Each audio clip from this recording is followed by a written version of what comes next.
So why are European WoW tokens so much more expensive than North American WoW tokens? To answer this, we'll need to bring economics into the world of Warcraft. Most of you have heard of supply and demand. The original supply and demand model was created by French mathematician and philosopher Antoine-Augustin Cournot in 1838. His work was later brought into fruition by... Okay, let's skip the boring stuff. Most of you want me to make this as short as possible and get right to the point, and that's what I'm going to do. So how exactly are WoW tokens priced? A Blizzard Blue post stated that WoW tokens will dynamically change based on supply and demand. Okay, so here we have a very basic graph of supply and demand. On the left, we have pricing. On the bottom, we have units produced. The red line represents demand, like number of buyers or how much the consumer actually wants a product, and blue represents supply, like the number of sellers.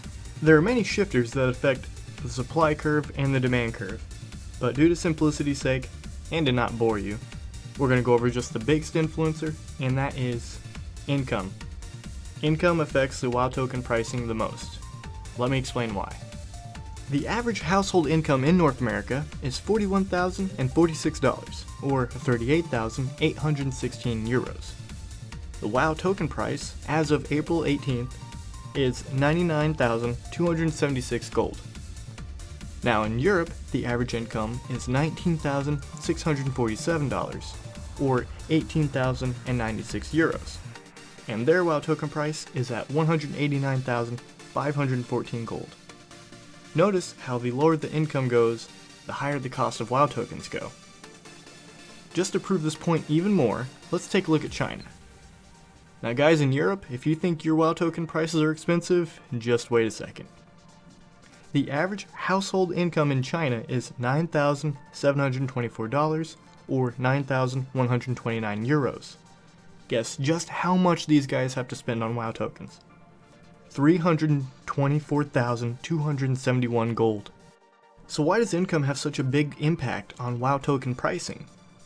Well, it just comes down to how important real-life money is compared to how important virtual currency is to the player. Comparing Europe to North America, due to incomes, the average European player will value real-life money much more than WoW gold.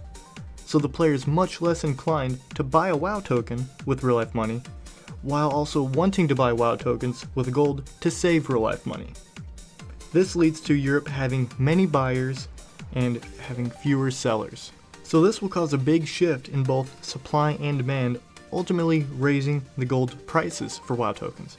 The reason why is whenever you have high demand and short supply for a product, this leads to a shortage, meaning that the item is gonna run out completely if the price does not change.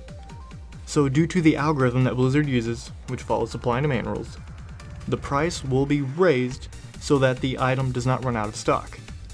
Because if we get to the point where the WoW tokens are constantly being out of stock, it's going to lead to players getting rewarded for sitting in an auction house for hours on end, waiting and refreshing the auction house trying to buy a WoW token.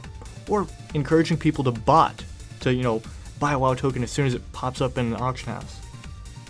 So increasing the price helps keep the market going, helps keep the economy for the WoW token actually going. Alright guys, that's all I got. I hope that helped answer some of your question as to why WoW tokens are priced the way they are, or why Europe is much more expensive than NA, and so on. If you have any questions, comments, or concerns, leave a comment down below, and I'll get to it as quickly as I can. Alright, thanks guys.